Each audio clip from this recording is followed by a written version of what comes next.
السلام عليكم ورحمة الله وبركاته. بسم الله والحمد لله والصلاة والسلام على رسول الله وعلى آله وصحبه ومن والاه. Inshallah, today's dua is mentioned in Surah Al-Qasas, which is a dua that Prophet Musa alayhi salam makes. رَبِّ إِنِّي لِمَا أَنزَلْتَ إِلَيَّ مِنْ خَيْرٍ فَقِير. My Lord, I am for whatever good you would send down upon me in need. Now the context of this dua is that Musa alayhi salam is fleeing from Egypt after he accidentally killed the Egyptian man. And they planned to kill him. فَخَرَجَ مِنْهَا خَائِفًا يَتَرَقَّبُ. Allah says Musa left full of fear and apprehension. Remember, at this stage, Musa alayhi salam is not a prophet. He is a Muslim, he is a believer, he is from Bani Israel, and yet he was raised in the house of Fir'aun. So culturally, his upbringing is from a place of the elite of the society. And this incident takes place in which he essentially shoves the Egyptian man. وَكَزَهُ. Well, wakza is to strike a person, but a strike that is not fatal. Like if you shove someone, you don't expect, a shove is a hard shove, but you don't expect someone to die from it. Yet the man died. So Fir'aun takes this incident as an opportunity to now kill Musa alayhi salam. And so someone comes to Musa, tells him, they are planning to kill you right now, فَخْرُجْ, so leave. So Musa leaves right away. No preparation, no money, no wallet, no food, nothing. Just the clothes on his back, and he leaves. And he just goes, he doesn't even know where he's going until he arrives at Madian.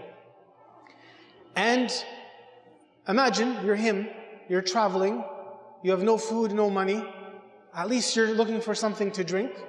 So he comes to Madian, he sees a well, a public well, where people drink. And he sees a scene over there, where there are young shepherds bringing their flock, jostling, pushing each other, bringing their flock to water. And he sees behind them two women with a small flock of sheep, and they're standing behind them. So he asks them, مَا خَطْبُكُمَا, what is your situation? What's the matter? And they say, we're women, we can't jump into this situation with the men, and the men are pushing each other, and to get into this situation, we have to wait until they finish, and whatever's left, we will give it to our flock. And our father is elderly, and we can't afford someone to help us.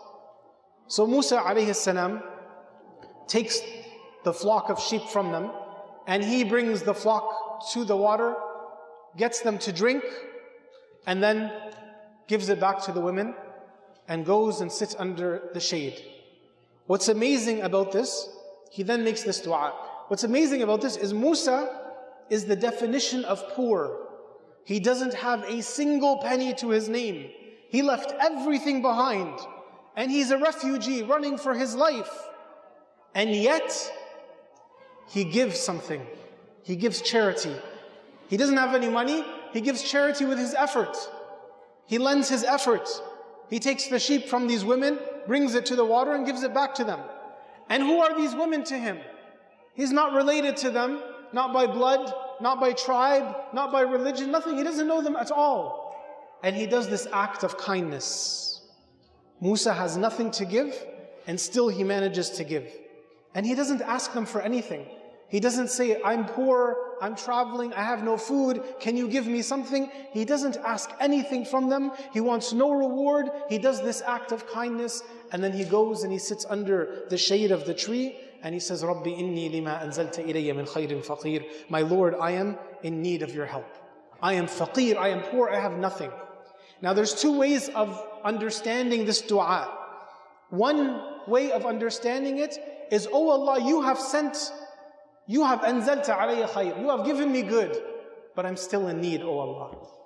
And the other interpretation is, oh Allah, I have yaqeen, I have certainty that you have sent down my rizq, because Allah has sent down the rizq of every single person.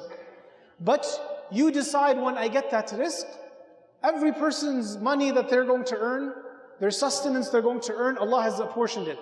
And Allah has sent it down. Right? But Allah gives it to us when He wants. So Musa is saying, oh Allah, I know that you have my rizq, and I know that you have sent it down, but I just need some right now because I have nothing. And you see how beautiful this dua is. What happens immediately after he makes this dua? فَجَاءَتْ إِحْدَاهُمَا تَمْشِي عَلَى اسْتِحْيَاءٍ. One of them comes walking shyly to him with modesty. She says, my father heard about what you did, he wants to speak to you.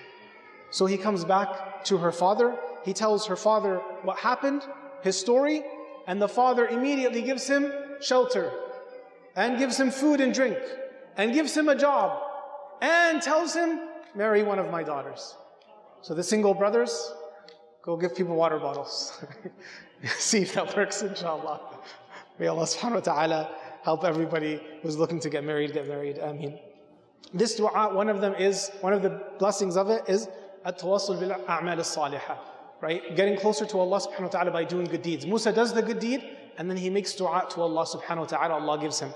We know the famous hadith, which we won't go in detail, but the three men who are in the cave, and then there's an avalanche, and the rock closes the door of the cave. So they're stuck. So what do? They make dua by the good deeds that they've done. So one of them, for instance, makes dua, says, oh Allah, one day, I preferred my parents to my children, to go quickly. I preferred my parents to my children, to my own family. And oh Allah, if I did this only for you, then open this cave. And so it moves a little bit. And then the second one does the same thing, and the third one does the same thing. They make dua on the basis of the good deeds that they have done. And in this we see Musa does the good deed and he makes dua to Allah subhanahu wa ta'ala. This is one of the ways we get closer to Allah azza wa jal. He does the act of kindness solely for the sake of Allah. He asks for no reward, nothing from these women. He does it only for Allah, and he makes dua. When he makes that dua, Allah subhanahu wa ta'ala gave him everything that he needed right away.